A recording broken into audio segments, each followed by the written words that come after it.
নমস্কার, এরুচর্চায় সকলকে স্বাগত। আমরা জানি বর্তমানে বাচ্চা থেকে বড় প্রত্যেকেরই প্রায় আধার কার্ড রয়েছে এবং একটি আধার নাম্বার রয়েছে। তা সত্ত্বেও 10 বছর পর পর এই আধার নাম্বারে বায়োমেট্রিক আপডেট করতে হয়, বিশেষ করে বাচ্চাদের। যে সমস্ত বাচ্চা 5 বছরে পৌঁছে গেছে, অর্থাৎ জন্মের সময়ে আধার কার্ড হয়েছে, 5 বছরে পৌঁছে গেছে, এবং যে সমস্ত বাচ্চার বয়স এখন 15 বছর হয়েছে, তাদের কিন্তু আধার কার্ডে আবার বায়োমেট্রিক আপডেট করতে হবে। আর এই মর্মে directorate of school education West বেঙ্গলের পক্ষ থেকে একটি নোটিশ জারি করা হয়েছে সমস্ত স্কুলের, সেকেন্ডারি স্কুলের ইন্সপেক্টরদের উদ্দেশ্যে এবং প্রাইমারি স্কুলের ইন্সপেক্টরদের উদ্দেশ্যে। আর সাবজেক্ট হিসেবে এখানে বলা রয়েছে mandatory biometric updates for all other number holders after attaining age of 5 and 15 years as mandated by UIDAI to ensure the accuracy of stored biometric data.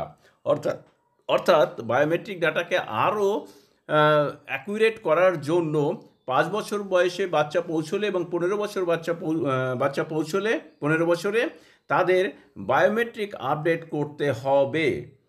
আর এই কারণে আরও বলা হচ্ছে যে 15 বছরের পর অনেক বাচ্চাই কিন্তু নিট, জেই বা সিইউইটি এই সমস্ত পরীক্ষা দেবেন, আর সেই আধার নাম্বার লাগবে যাতে তাদের কোনো অসুবিধা না হয় পরীক্ষায় বসতে, সেটাও কিন্তু এর কিন্তু একটি উদ্দেশ্য।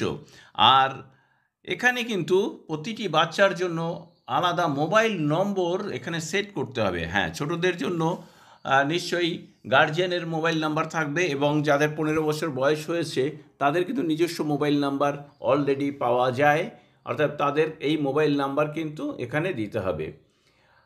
UDI has also prepared for some IEC materials enclosed herewith, including short videos about importance of MBU update in Hindi and Bengali. অর্থাৎ হিন্দি বাংলাতে কিন্তু একটা শর্ট ভিডিও এখানে আপলোড করা রয়েছে।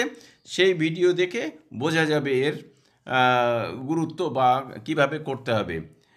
আর এই যে একটি কিউআর কোড দেওয়া রয়েছে, সেই কিউআর কোড স্ক্যান করলেই কিন্তু ভিডিওটি দেখা যাবে।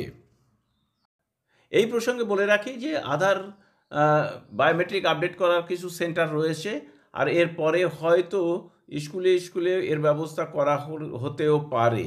তো এখানে সেই মতো কিন্তু কোনো রকম কোনো নোটিশ দেয়া নেই বা বলা নেই যে স্কুলে এই আধার আপডেটের জন্য কোনো টিম আসবে কি না। তো যাই হোক, সেই নিয়ে হয়তো পরবর্তীকালে বা স্কুলে এই ব্যাপারে কোনো উদ্যোগ নেওয়া হবে।